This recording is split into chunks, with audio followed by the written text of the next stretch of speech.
sit with me for a while, I want to talk to you about something every man eventually faces, but few are willing to name out loud. The part of you that destroys what you love. It's the moment you say the words you can't take back. The day you sabotage something good because it feels too unfamiliar, too close, too real. It's the quiet panic when love, success, or peace arrive, and some old instinct inside you pulls the fire alarm. You may think this is weakness, bad luck, or fate. It's not. It's the unconscious, your unintegrated shadow, trying to protect you from a kind of intimacy you once learned was unsafe. Carl Jung saw this pattern everywhere. People seeking love but fleeing it once it's found, building careers and then burning them down, creating beauty and then turning away from it as if they weren't worthy of keeping it. Destruction isn't always hatred. Often it's fear dressed as control. In this conversation, I want to show you why you do it, and more importantly, how you can stop. Because the man who understands his own self-sabotage doesn't lose power, he regains it. 1. What it actually is and what it isn't. Self-destruction isn't madness, it's protection, outdated protection. Somewhere deep inside you, an old part of the psyche believes that to have something precious is to be in danger, so it intervenes. It sabotages relationships before they can abandon you. It undermines your success before it can humiliate you. It numbs your feelings before they can overwhelm you. This instinct isn't logical, it's ancient. It was born in the years when you were small and helpless, when love felt conditional, when safety depended on others' moods. Your nervous system learned that closeness could mean pain and that vulnerability could mean loss. So it built a strategy, better to destroy than to be destroyed. Jung saw this as the shadow's paradox. The same psychic force that once protected you now punishes you for growing. Every time you approach real intimacy, real purpose, or real peace, that old system panics. It doesn't trust goodness to last. It believes only in repetition, even if what repeats is suffering. Self-sabotage, then, is not the behavior of a bad man. It's the adaptation of a hurt boy who doesn't yet know he's safe. It's not moral failure. It's memory acting through you. And within that very pattern lies a strange form of loyalty, a misplaced devotion to the past. When you destroy what you love, it's as if some unconscious part of you is saying, I refuse to betray the world I came from by being happier than it allowed me to be. To heal, that doesn't mean erasing the past. It means letting the man you are now take the steering wheel from the boy who's been driving too long. 2.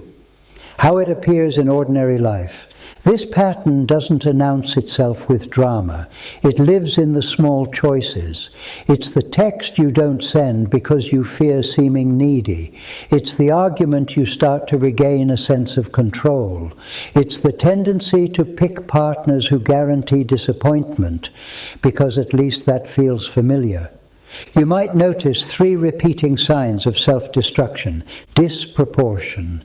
You overreact to small things, a late reply, a gentle critique, a partner's boundary. The emotional charge doesn't match the moment because it belongs to another time. Projection. You begin to suspect that others will betray, shame, or abandon you, and then, driven by that fear, you behave in ways that push them to do exactly that. Repetition. You find yourself in the same painful story with different faces, the same tension, the same collapse, the same regret. Each time, the cast changes, but the script remains the same. If this feels familiar, you're not broken.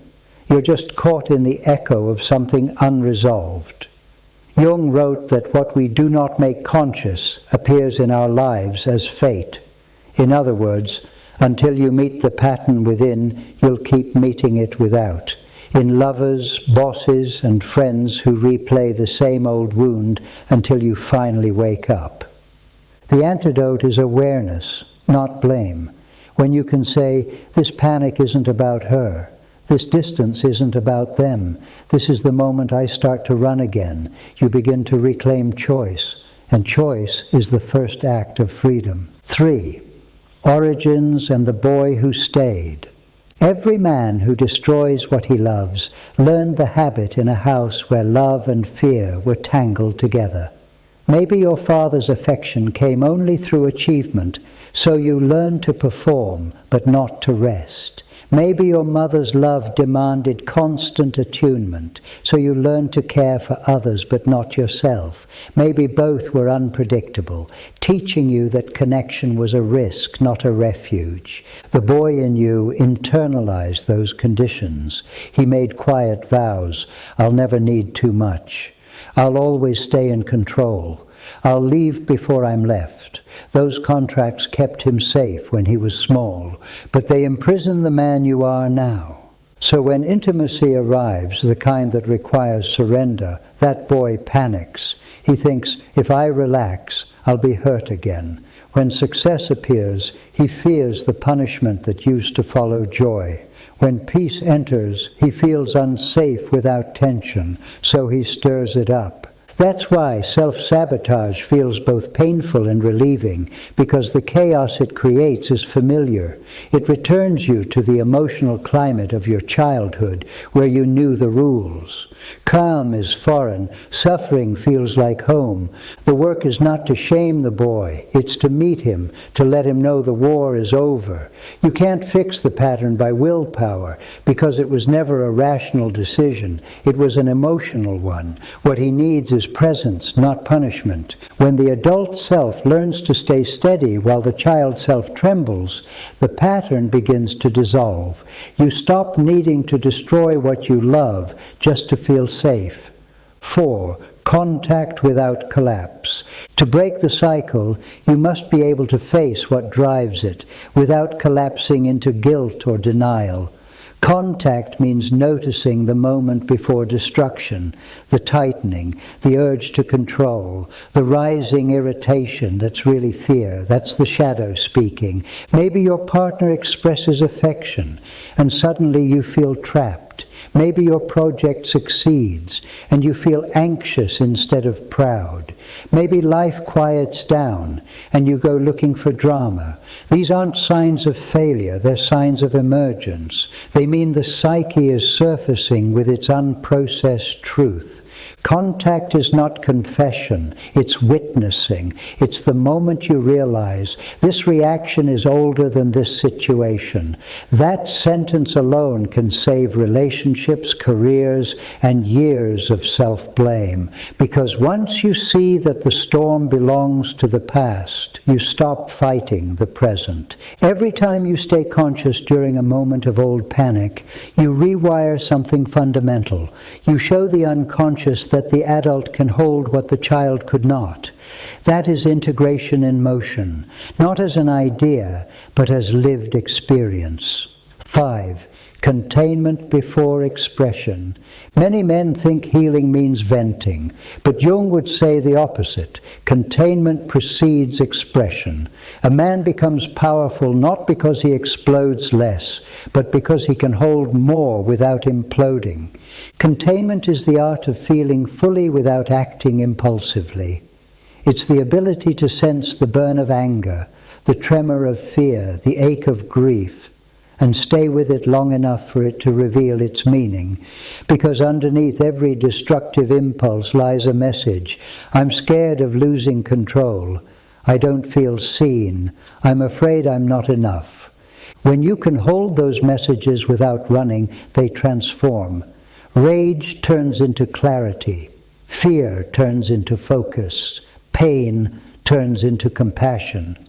Containment is not repression, it's mastery. It's what allows you to express emotion cleanly without using it as a weapon or burying it as a wound. 6.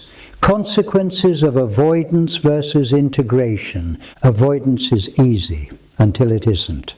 Avoiding your shadow gives temporary comfort but permanent instability. You can succeed for a while, build, love, lead, but the unintegrated part will always come for its due. It will whisper doubts in your best moments, corrode intimacy when it deepens, sabotage peace when it settles. Integration costs more up front, honesty, discomfort, humility, but it repays you with coherence. You stop living in fragments. Your actions align with your values. You no longer chase extremes, affection one day, withdrawal the next. You begin to trust yourself again. Men who destroy what they love are not doomed. They're uninitiated. They've never learned that true strength is not in control, but in containment, not in dominance, but in dignity. Every time you stay with discomfort instead of acting it out, you rewrite your story. You prove to your nervous system that love can coexist with safety, that peace can coexist with power. 7. Archetypal framing, the king and the saboteur. Jung would say that every man carries within him both the king and the saboteur. The king represents order, integrity, and blessing, the power to build and to protect. The saboteur is his shadow twin, born of fear, mistrust, and the need for control. When the king is weak, the saboteur rules. He whispers, "Don't trust her, don't rest yet. They'll betray you. End it before it ends you." And so, in an attempt to stay safe, the man burns his own kingdom to the ground. But when the king awakens, he doesn't kill the saboteur. He listens to him. He says, "I know why you're scared. I know you've seen too much." He transforms fear into vigilance, defensiveness into discernment. The same energy that once destroyed now protects. This is the essence of integration, to take what was once your enemy and turn it into an ally. Jung called it alchemy, the transformation of raw psychic material into gold. The mature man doesn't stop feeling destructive impulses. He learns to rule them. His strength lies in his containment, not his denial. The king who integrates his saboteur becomes the kind of man others trust instinctively. His calm has weight. His word has gravity. He doesn't flinch at darkness because he's already faced his own. 8. Responsibility and witness. The work of self-mastery is solitary but not isolating. There are moments no one can walk with you, when you'll have to sit alone with the impulse to destroy and decide differently. But there must also be witnesses, brothers, mentors, partners, who can hold a mirror when you forget what you've learned.